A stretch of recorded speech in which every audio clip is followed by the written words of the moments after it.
Live from our 7 Tasmania studios, your nightly news with Peter Murphy begins now. Good evening everyone. A 7-year-old boy has been seriously injured in a boating incident on the east coast over the weekend. He was riding a sea biscuit when the boat towing him lost control, throwing him onto rocks. For the latest on the incident, our reporter Michelle Wisby joins us now. Good evening Michelle. What's the latest on the boy's condition? Pete, this 7-year-old boy remains in a critical condition tonight with those serious injuries from the boating incident. It happened around 2 o'clock yesterday afternoon on the Prosser River at Orford. Police say a boat towing the boy on a sea biscuit was going around a corner when the 43-year-old driver lost control. That caused the boy to be thrown onto rocks. He was flown to hospital in a critical condition after he was assisted by a paramedic and a volunteer ambulance crew from Triabunna. Now, police say they're investigating this serious incident. They say the area is not a designated ski area and there would have been a speed limit within 60 metres of the shore. Investigations relate to speaking with the driver of the boat, reviewing the safety requirements of the vessel and having a marine surveyor examine the boat. Police say this was a family outing, but the boy is not related to the driver of the boat. We understand he is yet to be interviewed and is said to be understandably shaken by the incident. And Pete, authorities are asking anyone who saw the boat in the lead up to the incident to contact Crime Stoppers. Yes, Michelle, thanks very much for that update.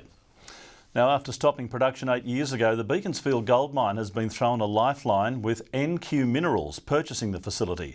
It's hopeful to recommence operations as soon as possible, shrugging off any safety concerns. Beaconsfield has been labelled a former gold mining town online, but in the eyes of NQ Minerals, it's still open for business. The company can see good opportunities, there's good mineralisation still there, and it's a proven ore body. The mining company aiming to resurrect the town's roots, purchasing the inactive mine for $2 million. We're really excited. We're really pleased that someone has recognised the potential that still exists in Beaconsfield. It plans to abandon the original shaft and build an underground incline 1.2 kilometres from the town centre. Experts say a 50% growth in the global gold price in the last 2 years makes the acquisition a solid investment. Some of these smaller Tasmanian mines that do have a higher cost of production are suddenly now becoming available and profitable for companies to take over. The site will be forever remembered for a mine collapse in 2006 which killed Larry Knight and trapped colleagues Brent Webb and Todd Russell for 2 weeks before the pair remarkably emerged alive. 14 years on, the new owners are assured history won't repeat itself. There's 2 types of ground down there, one that's a little bit unstable and they won't be venturing into that area again. The company is confident operations could begin in just a few years' time, but admits a huge amount of work needs to be done to get to that stage. The council says the reopening of the mine will reinvigorate Beaconsfield. The flow-ons from that can only be positive for the local community businesses, but also for those who might be looking to work in that industry. Garth Burley, 7 Tasmania News. Tasmania's Magistrates Court is set for a security overhaul, with WorkSafe Tasmania issuing an improvement notice on its own department. The Justice Agency is being ordered to implement airport-style security screening at courts across the state. Tasmania's Magistrates Court facing accusations itself. WorkSafe Tasmania issuing an improvement notice on its 11 facilities, saying flawed security arrangements are putting people inside at risk. Numerous examples where our members have been called upon to assist court security, which have resulted in police officers with broken bones, damage to their limbs, cuts. WorkSafe is ordering a review of courtroom security policies, highlighting a need for airport-style body scanning to stop dangerous and prohibited objects from entering. You go through a very thorough screening process to make sure there's no dangerous objects that can take it onto a plane. We're not satisfied that there's sufficient screening across all 11 courts. I don't have any recommendations on my desk at the moment, but obviously safety in the courts is a matter for the Chief Justice. The Justice Department says it's considering the contents of the improvement notice and takes its obligation seriously. The Police Association says it welcomes a recommendation for on-site secure storage rooms, with officers currently prevented from bringing guns into court. It is a regular occurrence, and we've had police officers have been injured trying to assist. We all joined this job to assist and help the public. According to the notice, improvements must be made by the end of the year, or the department faces the prospect of a $250,000 fine. John Hunt, 7 Tasmania News. One man is in custody and another is at large after staff were allegedly held up at gunpoint at a Kings Meadows pizza store. Police say 2 men entered the Domino's outlet armed with a knife and firearm at around 9:30 last night. It's alleged they fled the scene with a small amount of cash, leaving staff uninjured. Staff are traumatised, as you would be. Only young staff members. I feel for those staff members, as most of the community would. I believe they've been offered counselling. A 22-year-old man is now in custody. Police are appealing for witnesses as well as CCTV and dashcam vision. Meanwhile, 4 firearms allegedly stolen from a home in Summerhill have been recovered. The weapons were seized from a car after officers deployed road spikes in Ravenswood this morning. 2 men are now in custody. A Launceston man has been sent to prison following a savage and cowardly attack on a man at Waverley in January 2018. Jake Douglas Herlihy pleaded guilty to aggravated armed robbery and committing an unlawful act intending to cause bodily harm. The court heard Herlihy kick the 47-year-old in the head, rendering him unconscious during the attack at a unit. The man was later found bloodied by the roadside and spent 5 weeks in a coma. Justice Robert Pearce sentenced Herlihy to 4 years and 9 months in prison. He'll need to serve half before he is eligible for parole. Anti-forestry activists at the Bob Brown Foundation have filed an appeal against a ban on protests in logging areas. It's in force due to safety concerns, which the industry says is a very real threat when activists chain themselves to heavy machinery. As a former logger and now manufacturer of logging equipment, Graham Elphinstone is a veteran of the forestry industry. While he says his business specialises in creating safe-to-operate equipment, he warns in the wrong hands it can be dangerous. Those people put themselves in a very, very dangerous situation when they go and tie themselves up to machines and whatever. His business was impacted by the closure of the Guns Mill in Triabunna in 2011. It's bounced back, but he's all too aware of the impact protesting can have. He's supportive of a WorkSafe ruling handed down last week, limiting protest action in forests. I think we've all got a right to protest, but you've got no right to stop people from going about their daily job in a safe manner. Lawyers for the Bob Brown Foundation today filing an appeal at the Hobart Magistrates Court, arguing the ban is unconstitutional. The edict says we can't even have a forest protest out the front of Parliament House. It interferes and stops a communication about government and political matters. Bob Brown is accusing the government of political interference. Yes, it's come from the logging industry and Liberal Party supporters. I can't believe that such a ham-fisted edict was issued under the authority of the government. WorkSafe Tasmania is independent of government. We didn't make a referral to them, but they have acted as they should in terms of any organisation that employs people. It's their role to ensure that people are safe at work. Despite the ban, tensions remain high over forestry. Tasmania Police says it's investigating a report of an activist's car being rammed south of Smithton on Friday. Ebony Ablett, 7 Tasmania News. Tasmania's 30,000 public servants could be in for a shake-up with the government launching a review of the entire sector. The evaluation will look at everything from efficiencies to moving jobs out of Hobart, but the union is already concerned the plan could have wide-ranging consequences. Spruiking his plans, the Premier using this economic conference to outline what's ahead for the state. There is more to be done in health, in housing, growing opportunities across Tasmania. Saying coronavirus and bushfires pose the biggest economic risks to the bank balance, but we're well prepared. Using the address to release the scope of a long-awaited review of the public sector workforce, around 30,000 staff. What I want this review to be is one whereby we can end up with a public service that is fit for purpose, that's nimble, and importantly ensures that we provide the services to Tasmanians that they require. An independent review will work out how to deliver an efficient and effective service, looking at decentralising jobs and streamlining bureaucracy.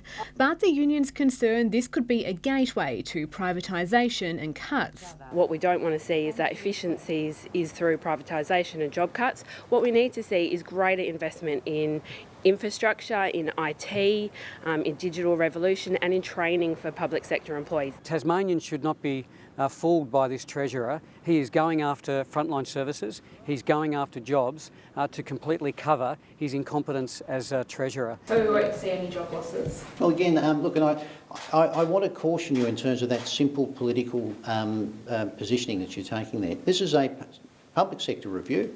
It's about getting better outcomes for Tasmanians and will allow the review to take its course. We're set to find out the result of the review in December. Michelle Wisby, 7 Tasmania News.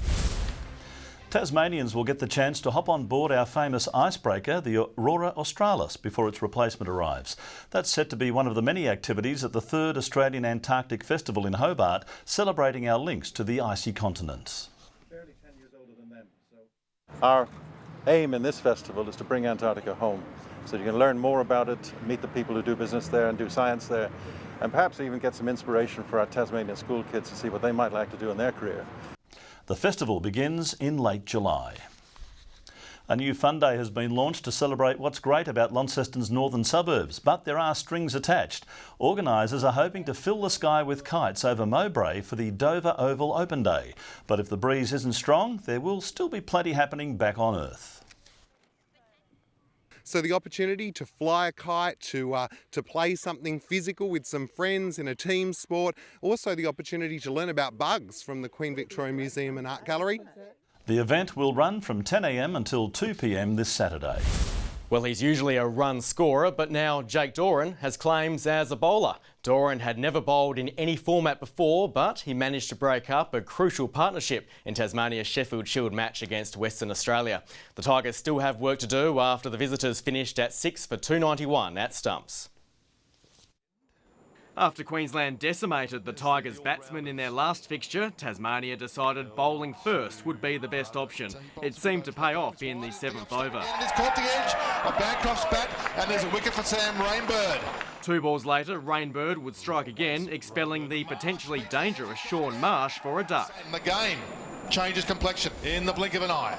Tim Payne would continue to be the pivotal figure with the gloves. Gabe Bell dismissed Jake Carter with another nick to have WA on the ropes. The visitors 3 for 86 at lunch, but a half-century to Sam Whiteman blew out the Warriors total. His reign was ended by an unlikely assassin, Jake Doran, in his first over bowling in any format. He would yield a wicket in Whiteman and the Tigers loved it. But it ushered in another big partnership. Cam Green and Josh Philippe stuck together to pile on 121 runs. Nathan Ellis, on debut, once again performed under pressure, smashing the partnership in 2.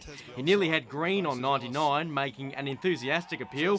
The umpire didn't move. Next ball, the century was sealed. Rainbird claimed a late wicket before stumps to have WA at 6 for 291.